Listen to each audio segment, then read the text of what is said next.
Yo! Welcome back to One More Mana. My name's Derek, and today we are finally getting into Theros Beyond Death. This set has been... We kind of went through a series of months last year where it was just spoilers nonstop.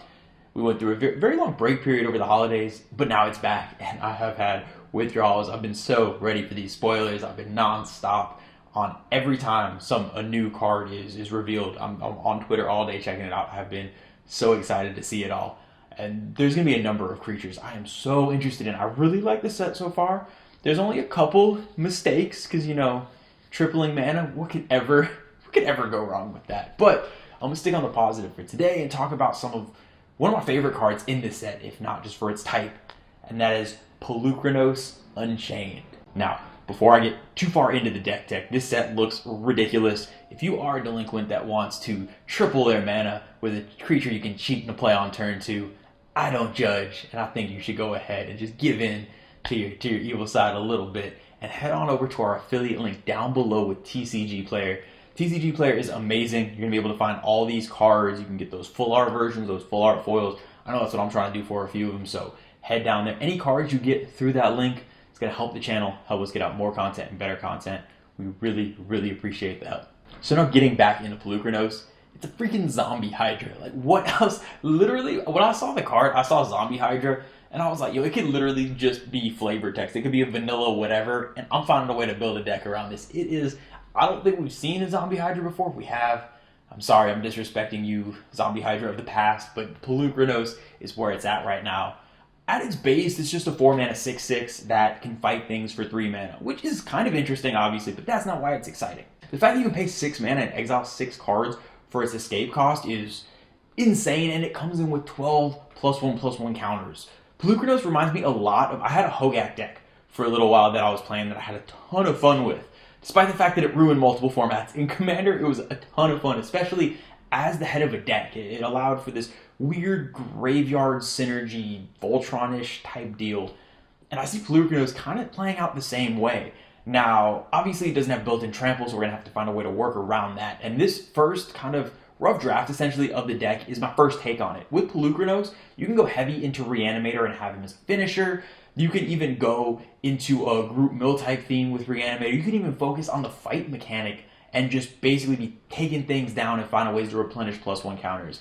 But the way I really want to play this deck is fill the graveyard, just keep bringing Polukranos back and back and back and be swinging at people. When you escape this thing, 12 +1 counters, it's real easy to give trample, real easy to give evasion. You can just be smacking people in the face with this massive zombie Hydra, and that's what I'm looking to do in this deck. Looking at the creatures, like I said, I want to focus on Polukranos just smashing people in the face as a giant 12/12 a lot of the time, and I want to take advantage of the fact that I keep comparing it to Hogak, but unlike Hogak, it has +1 counters. So there's lots of synergies, especially with the Ingolgari, that we can take advantage of that we really just didn't have as options before.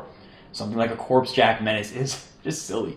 Corpse Jack Menace, if you have this out, you bring out Polukranos, all of a sudden, as a 24/24 coming straight into the battlefield. And with a lot of the different effects you can get in Golgari, sometimes swinging isn't even necessary. There's a lot of ways to get around getting that damage in. It's real scary real fast, obviously. No surprise with +1 counters. Another amazing card is going to be Forgotten Ancient. I have seen this card played so many times.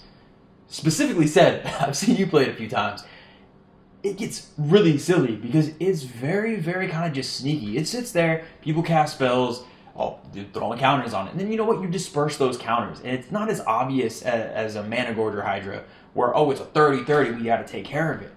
With Forgotten Ancient, because you're taking those counters off, it stays itself relatively small, but you're throwing it on other stuff. Essentially, with Polukranos, you're not trying to disperse it too much. You want it all on Polukranos. And if you can get around to the table where you can get 5, 6, 7 +1 counters and then just throw them onto your commander, stuff gets silly fast.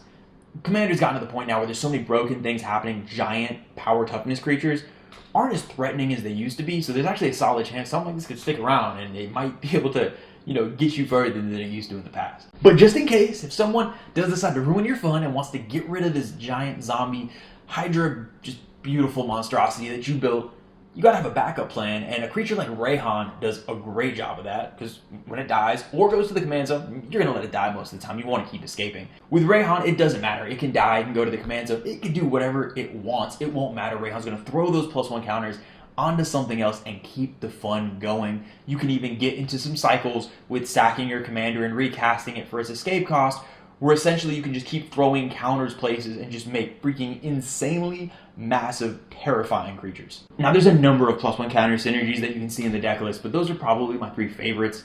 But we want these creatures to fill a variety of roles, because this whole deck is just about supplementing Polukranos. We want him to be as big, scary, and threatening as possible, and everything's just about supporting him, being there for him, and helping him just cause as much havoc as possible. So the other category of creatures we really want is we want to fill our graveyard. We want Dredge. So stuff like Golgari Grave Troll, Golgari Thug, Stinkweed Imp, cards like this are phenomenal because we can just keep dredging away.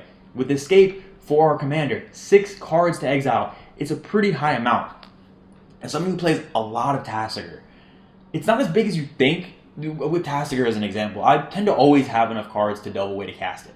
And this mechanic is very similar to Delve in the sense you're kind of using, you have to pay mana, but you also have that alternative cost that you need to exile things. So 6 isn't that much, but you need to keep your graveyard full. So dredging is a must. Obviously, filling up graveyards. Hermit Druid's going to do it better than anybody. Hermit Druid in this set in general, because there's so much escape and so much graveyard matters, Hermit Druid is just going to be a broken card. It always has been, but even more so now. It's great. It's always great.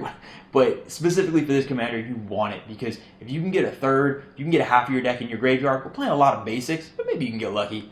That's the best thing we can have, because then we always have those cards to exile away to make sure we can keep recasting Polukranos, because we don't want to let it go to the graveyard and not have enough other stuff to exile, and then it's just stuck there. That's kind of a feel bad. You can't smash anybody in the face if it's stuck in the graveyard. Now the last category of creatures I want to mention for now have to do with that evasion that I was talking about earlier, and it's cards like Filth and Brawn. So Filth, obviously, if it's in the graveyard and you control a swamp, your stuff gets Swamp Walk. We are running Urborg, so that means unblockable for your massive zombie Hydra. And then with Brawn, you're going to be able to give it Trample and just keep Trample if it stays in the graveyard. Obviously, kind of anomalous because we want to be exiling cards away from our graveyard, but we need to keep these in there. Not a huge deal, though, because they do give us that evasion. And unless someone just exiles your graveyard, that evasion is going to stick around, which is amazing because it doesn't just say it on our commander. Looking at the artifacts, this is going to be the most fun part of the deck to me because it's just so much flexibility. Throw in your favorite equipment. If you have some of those expensive fancy swords, throw them in here. They're going to be right at home. I really love both the Sword of Sinew and Steel and the Sword of Truth and Justice. They're much cheaper than the fancy swords, and I've played them, and they have had such a huge impact. Now, Truth and Justice, obviously, with the Proliferate, is very deck-specific. But hey, we have +1 counters, it's perfect. But Sinew and Steel has been insane. There are so many broken artifact synergies in EDH, and really so many broken Planeswalkers as of late. Having a way to just deal with it, and since it doesn't matter who the combat damage is dealt to, these are just phenomenal cards, and I really think they should be played in more decks. I haven't seen them a ton, but they are ridiculous. But with this equipment, too, we want basic evasion. You can do things like Whisper, Silk Cloak, make it unblockable. That's a real easy way to swing 12 damage and nobody can block it. That is great. But a specific card that I really love is something from the new set, and it's Shadow Spear. Just because it is so cheap, it is 1 mana to play, 2 mana to equip, and you're going to give it Trample and Lifelink. Now, we don't have any life gain synergies, really. So Lifelink is just kind of gravy, but for 3 mana to play and equip, you can give your massive Hydra Trample, and that is huge. We want it to have Trample.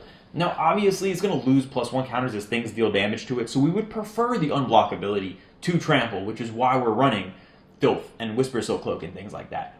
But at the same time, because we can just recast it so much, it's not a huge deal if we need to swing. It kind of loses a few heads, for lack of a better term, and gets a little bit smaller. So having Trample is still a good effect. For 3 mana to play and equip, it's just really good value for the deck. Now with the enchantments, there's some just really, really broken enchantments in this deck that really just synergize so well. The first one I love in another one of my personal decks in Crash. Anyone hasn't played Crash the Blood Braided, random aside, play him.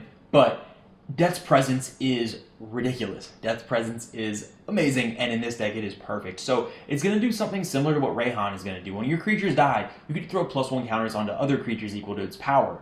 And with the case of our Polukranos, because most of the time it's going to be a 12/12, that just means throw 12 +1 counters. And it is a great backup plan, because a lot of our other creatures, we threw some Hydras in there for some flavor, but for the most part, we got some tiny creatures.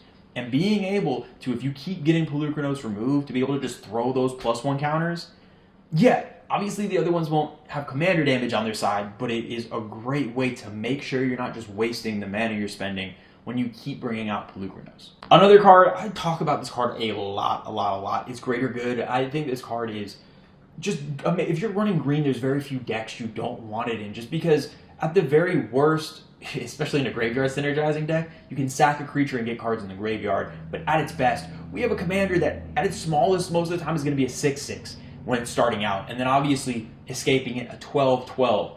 Really what it's going to translate to is if you have, with the ramping and Golgari that we have, it's really easy to go ahead, sack it, drop 12 cards, discard 3, and then just pay the escape cost and just bring it right back out again. It's so good in so many ways because the discarding 3 also helps feed the escape cost so we have more cards to exile. It is just a phenomenal synergy in the deck. It also, again, we want those sack outlets. We want people stealing our commander, especially when it's a 12/12. Yeah, great card. No surprise there. It's just, that is going to be one of the must plays in this deck. The last enchantment I'm going to talk about is another new one from this set that I needed to read a couple times to make sure I read it correctly.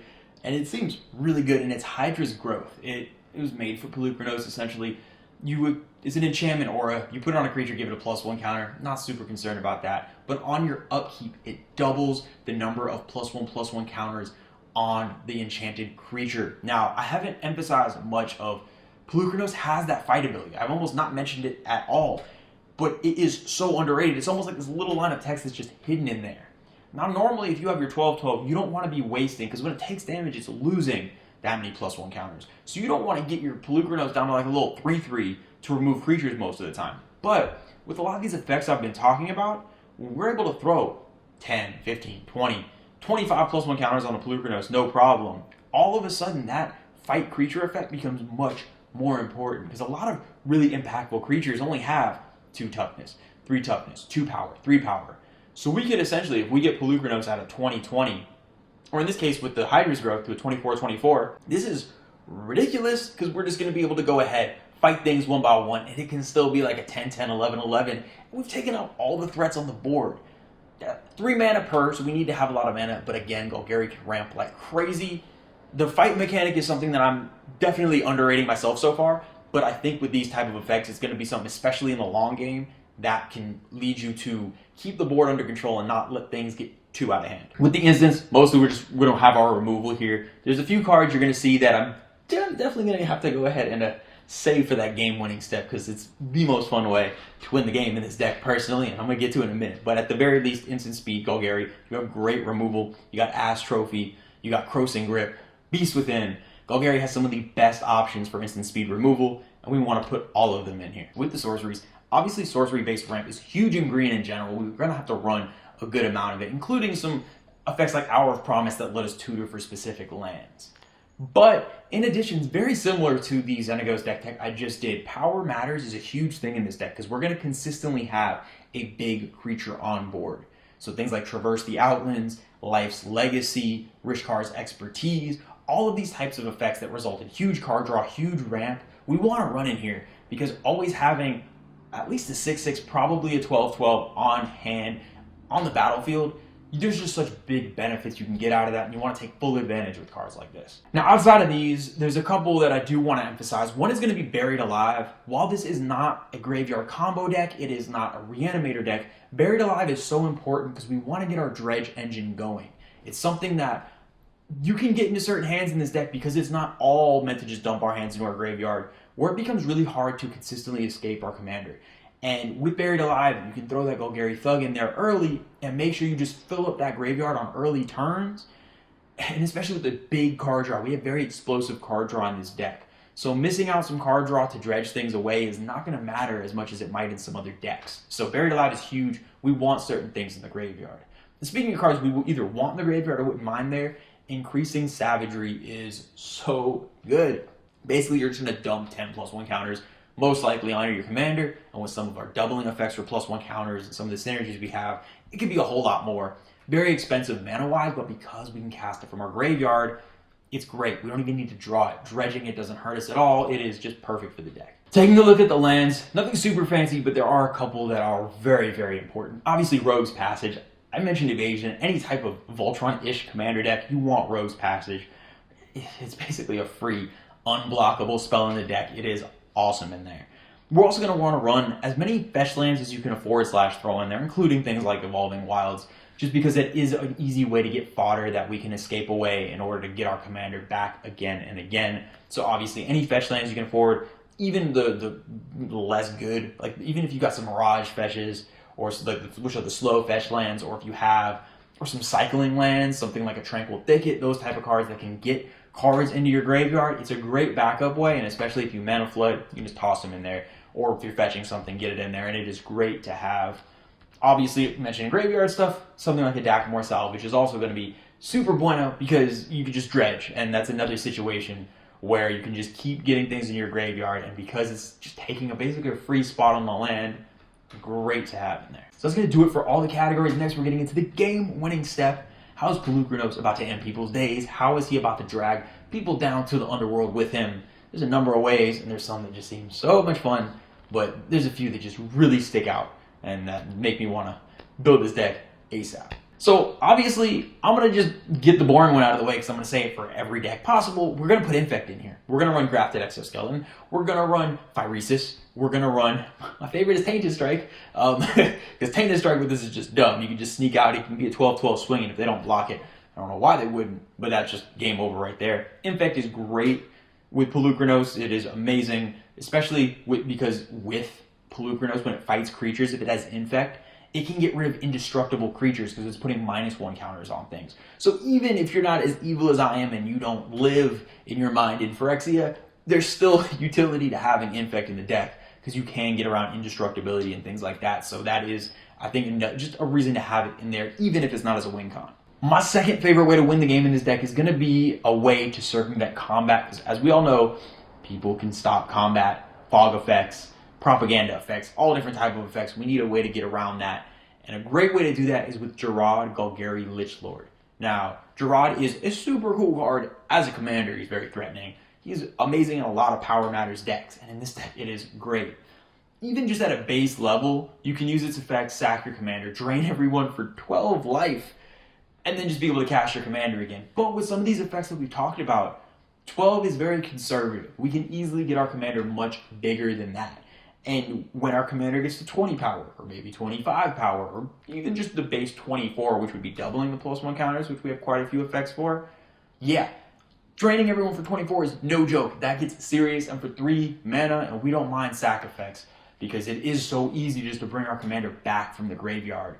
Jarad is really just a phenomenal card in any Golgari colored deck where you have Power Matters, and it is great when you can just recur it. It was one of the all-stars in my Hogak deck, and I see it being just as important and just as powerful in this deck. Now, the number one and most fun way to win the game in this deck is with something that is not used nearly enough in Commander, and that's combat tricks. Now, these particular ones are kind of used because they're very popular, but combat tricks in general aren't super popular in Commander just because they're one-off effects. You lose card advantage, but we don't care because in this situation, you're just going to be killing someone out of nowhere, and that's with cards like Berserk and Hatred. Now, Berserk is my favorite one of the two. It's going to double the power because we can have basically reliably have our commander at 12. It gets it to 24, and it gives it trample. So this is just dangerous in commander damage range. They have to have a decent amount of toughness on board, or they're just going to get one shot. And if you've been able to get any commander damage on them throughout the game, it makes it very, very difficult to go ahead and stop lethal from coming through. Obviously, it's going to cause you to sack it, but again, because of escape, we don't care. We're going to be ramping, and being able to just pay 6 and exile some cards makes us losing our commander. It's just not that scary for us. We're going to be able to keep bringing it back. And then Hatred is just the king of petty, and as someone who just loves being petty, so much, it just makes me happy. And it's the way I like to play commander. I'm going to take you out, even if I take myself out in the process. And essentially, it doesn't give it trample or anything, but you can pay X life and give your creature +X+O. At instant speed. This is just such a good card. So it's a similar situation. Now, we have ways to give evasion. We have quite a few ways, and ways to give trample. So this can very easily be a situation where you got your 12-12 commander or bigger swinging at somebody, and you just got to pay the exact right amount of life to take somebody out of the game. And you know what? The way I like to play, you swing, you pay life, you take someone out. If you almost die in the process, it is not important. Game's got to end at some point. The importance is that you were petty and then you took the person out in the first place. And then the last one is significantly cheaper than the other two, so it might be a good option for anyone who's kind of more budget conscious for the deck, and it's Solidarity of Heroes. Now it's only 2 mana, and 2 mana for each additional target, but it's just going to straight up double the amount of +1 counters on target creatures you control at instant speed. So this is essentially the equivalent of a Berserk. It's not going to give trample. We have other ways to do that. It's the equivalent of paying 12 life into your Hatred. So a lot of the times, this is just as good, if not better, than Hatred in certain circumstances. This is really, really powerful, and again, much cheaper. And I just love, people don't expect combat trisks most of the time. Now maybe, Voltron center decks, they might be a little bit more on the lookout for it. Throw Tainted Strike into this, and you have 4 different ways to, at instant speed, if someone underblocks, make them pay for it. And it is super fun to do that, especially, it doesn't look like Polukranos is going to be anywhere near a competitive commander. I don't think anyone's going to see it at the table and be like, oh, like, we need to kill that player first. So you might even have some leeway. People might not be as worried about you, and with little tricks like this, maybe you give them reason to be. That's going to do it for this week's deck tech. I really hope you guys enjoyed it. There's so many really cool... One of the things that I love so much about the set, especially for the legendary creatures, is the art has been amazing.